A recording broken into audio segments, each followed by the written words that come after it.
Sesat, sumbernya sesat.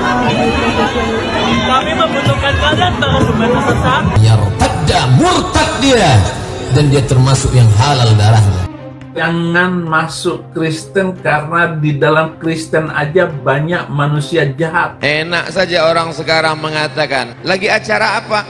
Pindah agama. Emang pindah kos-kosan? Tidak ada pindah agama. Jelas dalam Islam apa namanya? Mur.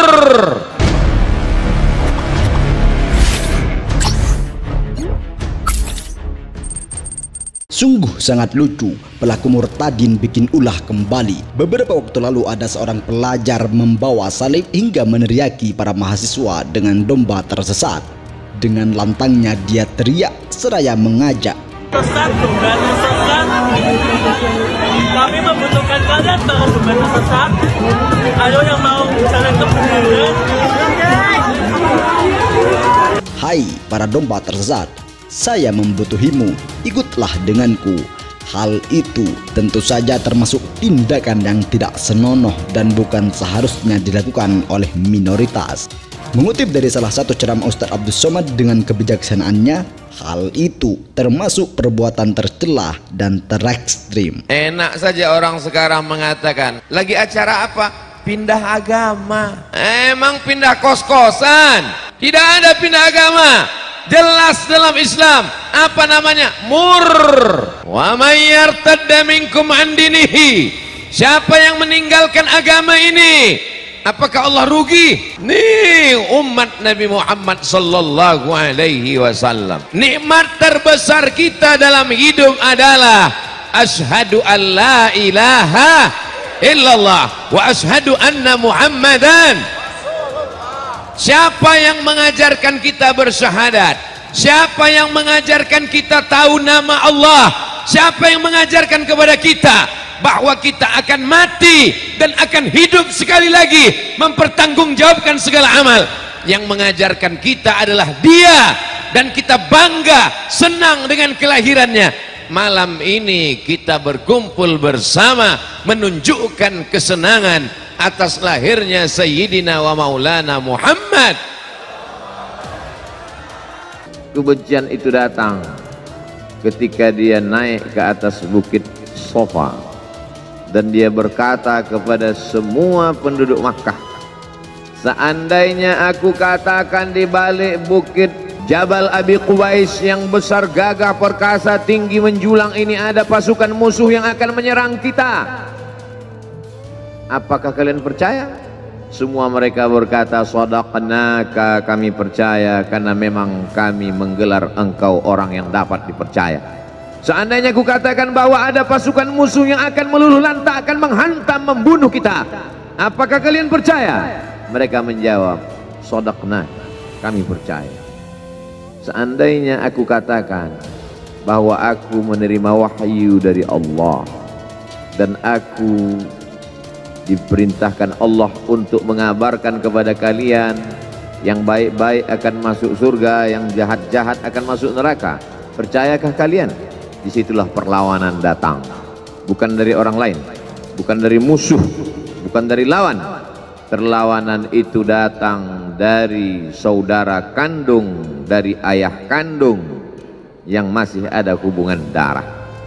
Tabban laka ya Muhammad alihada jama'tana. Celakalah engkau Muhammad, apakah hanya untuk ini saja kau kumpulkan kami hari ini?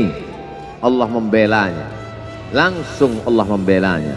Dia tidak membela dirinya, tapi Allah mengatakan, tabbat yada abi lahabi wa tabba ma aghna anhu maluhu, hartanya tak ada berguna, wa ma kasab, hasil usahanya tak mendatangkan manfaat, wa imra'atuhu hammalatal hatab, istrinya menjadi pembawa kayu bakar, simbol dari adu domba, kata-kata yang membuat menyakitkan hati yang dibawa oleh Ummu Jamil istri Abu Lahab untuk menyiksa, menjelekkan, membuli, menebarkan berita untuk membunuh karakter Sayyidina wa Maulana Muhammad sallallahu alaihi wasallam.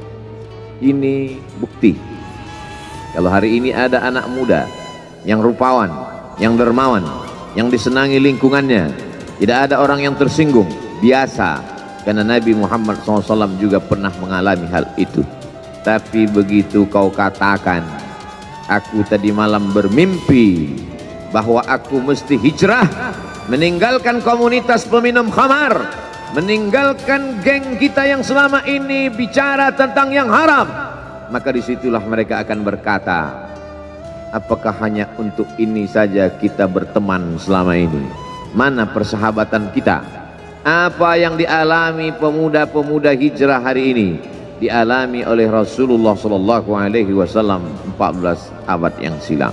Ketika kau berhasil bisnis, orang senang. Ketika kau berhasil membina rumah tangga, tidak ada orang yang tersakiti. Ketika anakmu lucu-lucu dan kau berada di tengah mereka, tidak terusik kepentingan mereka, tidak terganggu ekonomi mereka, engkau adalah sahabat, engkau adalah teman setia. Tetapi ketika kau tidak ikut kemauan manusia, disitulah engkau sedang melantik dirimu sendiri menjadi musuh. Maka Allah kuatkan hatimu. Wa in tuti aktsara man fil ardi, kalau kau ikut kebanyakan orang di atas muka bumi, yudilluka an sabilillah, mereka hanya akan menyesatkan engkau dari jalan Allah Subhanahu wa taala. Tapi api itu tidak pernah padam. Kalau dia padam, maka berakhirlah dakwah Islam. Dia terus bergelora, dia terus menyala, dia terus membakar kemunafikan, membakar kemusyrikan, sampai akhirnya embargo pun tiba. Jangan ada yang mau bergabung dengan kelompok Muhammad sallallahu alaihi wasallam. Jangan ada yang mau berkirim makanan. Jangan ada yang mau berdagang. Jangan ada yang mau menjalin transaksi. Mereka ingin membunuh secara perlahan-lahan. Jangan beli produknya. Jangan duduk bersamanya. Jangan berteman dengan dia. Kenapa kamu mau berfoto dengan dia? Kenapa kamu mau bergambar? Harta yang kita cari pagi, petang, siang, dan malam itu belum tentu kita nikmati. Maka salah satu investasi akhirat sampai ke alam barzah kita adalah pembangunan pondok pesantren. Di antaranya yang terpercaya, pembangunan pondok pesantren Gunung Pandak Malang. Rekening wakafnya BSI 7181981851 atas nama Pondok Pesantren Gunung Pandak. Jangan lupa kontak konfirmasinya 082228470705. Berkah rezekinya, anaknya anak soleh soleha menjadi penghafal Al-Quran, dan negeri ini menjadi baldatun thayyibatun wa rabbun ghafur. Pahala terus mengalir meski umur kita telah berakhir.